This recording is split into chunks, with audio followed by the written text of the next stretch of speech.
By the time you're done watching this video, you will never, ever have a problem with continuing a conversation. You're never going to run out of things to say because this technique, oh my God, it's going to take you to another level, especially if you're somebody that's always running out of things to say. Whether you're somebody that feels socially awkward, whether you're inexperienced, whether you're always nervous around women, whatever the case is. And this technique works, by the way, in romantic situations, one-on-one on a date, or in group conversations where you just want to partake in the group conversation. Okay? All right. Let's begin. This method is known as backup stories. Backup stories, okay? In other pieces of content, I've talked about having back pocket lines. These are quick statements you can just say. This is that on steroids. So let me explain.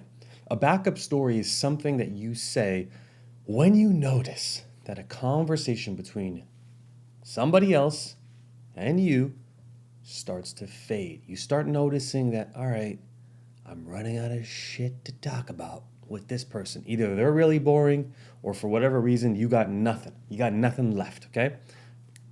So this is how it works. It's broken down into 4 parts. Number 1 is the transition sentence. You can't go from talking about guacamole to talking about going to Europe without having a transition sentence, okay? So we'll talk about how to use that. That's step 1. Step 2, that's where you're gonna actually talk about the story, but it shouldn't be a long version of the story. It should be a very short, concise version that you can say literally in one sentence. Again, I'm going to go over an example to help you really cement this home. Then you're going to state your opinion about the story that you just shared. That's part 3. Finally, you ask the other person for their opinion. That's part 4. Okay? So 4 parts, 4 steps, 4 components, whatever the hell word you want to use, right? But there's 4 steps to this method. If you know it, if you internalize it, if you use it, I promise you, I guarantee you, you're never gonna have this problem again. Okay? All right, so let's just go over a quick example. Let's say you and I were talking about making some guac, because your boy, I got something to tell you. There's nobody that makes better guac than me. Just putting it out there. I got a secret recipe. I invented it. But anyways, aside from the guac, you and I were talking about guac, okay? Here would be step 1. Or actually, you know what? Now that I think about it, let me just tell you how to execute one of these backup stories, and then we'll break it down together. How's that sound? I actually think that's better now that I'm thinking it through. All right. So we're talking about guac, and I'm like, yeah, I make this delicious guac, this and this, bop-de-bop. You share your guacamole situation, and I'm like, yeah. And I start noticing that I got nothing to say. Okay, so now this is where the conversation starts to just kind of goes nowhere. Here would be the backup story. Hey, let me tell you something that I heard recently, by the way, off topic. One of my friends, he just got married to a girl that he's only known for 6 months. Personally, there's no way I could do that. I have to know somebody for at least 1 to 2 years. Then I got to live with someone, and then maybe I'll consider marriage. I mean, I can't do that. Would you ever do that? That's a backup story. I actually have a friend or 2 that have gotten married to somebody after only knowing them for 6 months. Of course, teach their own, but that's my backup story. As you noticed, step 1, the first part was the transition sentence. I didn't go from guac to wedding. I went, hey, by the way, let me tell you something that I heard recently. Or, hey, off topic, this happened recently. Let me get your thoughts. Or, hey, you want to hear something super interesting? Those are transition sentences.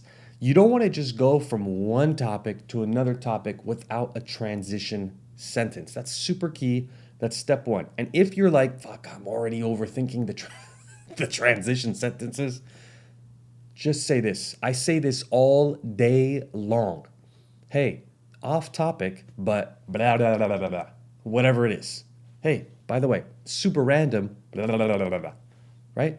Off topic, hey, super random.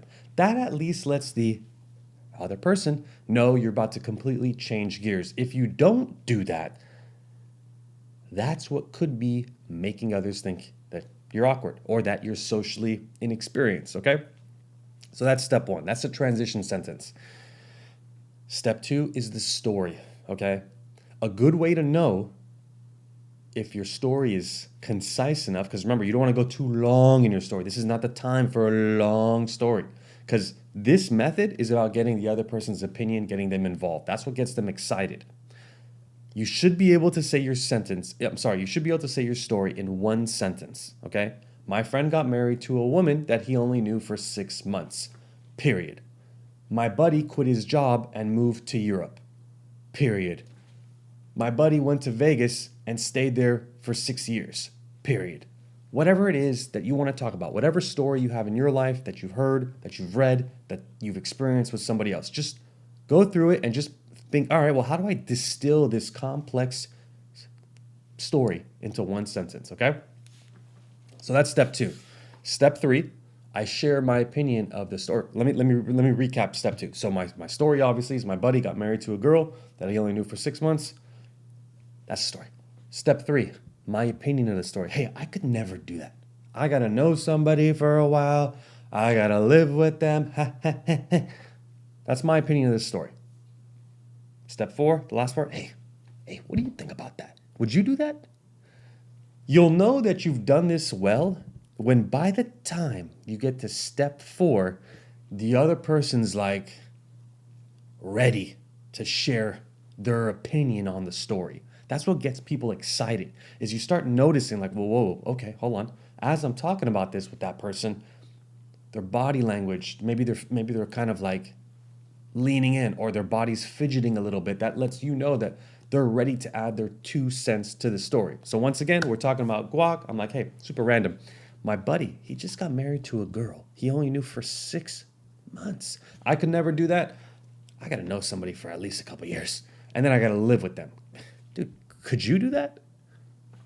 That's a backup story, okay? Again, you can use this on dates. You can use this in corporate environments, at work, whatever, right? Doesn't matter.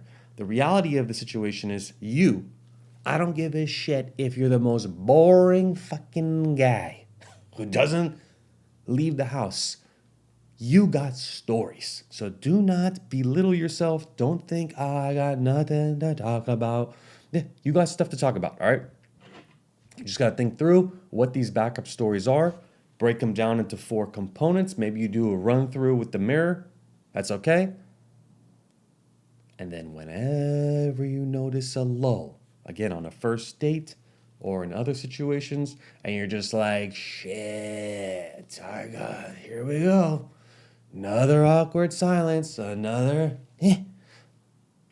boom. You bring in one of these backup stories, and you're good. Now all of a sudden, you've said what you need to say, and best of all, when you ask the other person their opinion of the story, if it's well executed, that's going to give you a nice little break, a little halftime break in terms of your duty to carry on the conversation, right? Because now you're like, hey, by the way, I could never do that.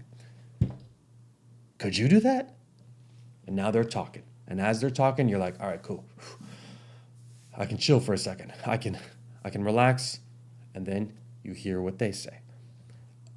Other types of stories like this are just hypothetical situations. You could always bring up hypothetical situations. Hey, dude, let me ask you a question.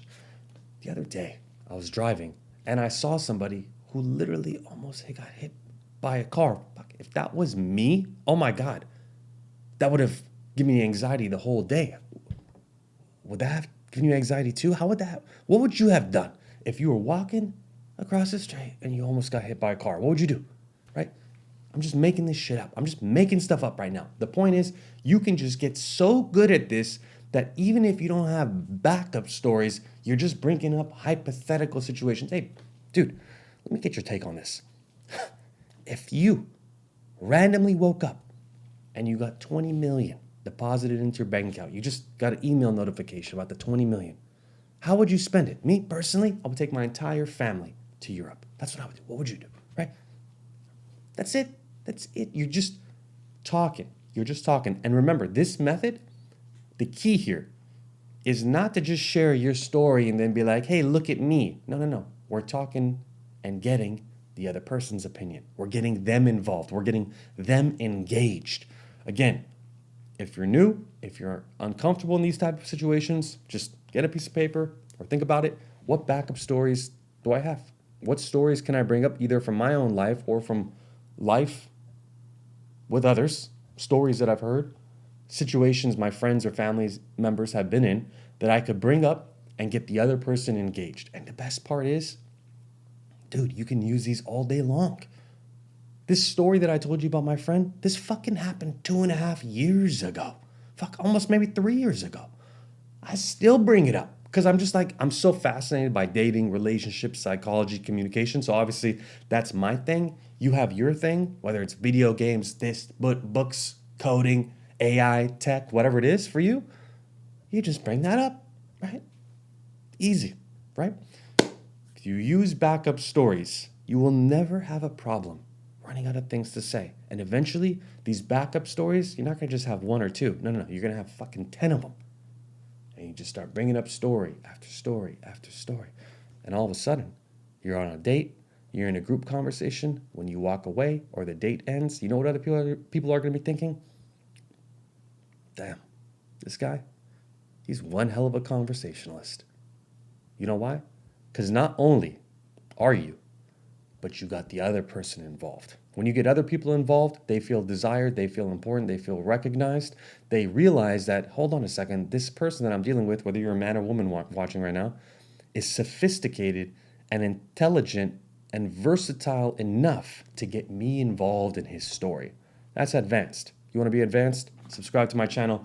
Comment if you learned anything new. Let me know in the comments if you have any questions about this technique. Otherwise, do me a favor. Again, I know I just said this. Subscribe if you're new to my channel. I'm trying to put a lot more high quality, authentic content on how to improve your confidence and communication when it comes to dating and relationships and other stuff along the way. All right. Thanks so much for watching. See you guys in the next video, whenever that is, probably in a couple days. All right. Bye-bye.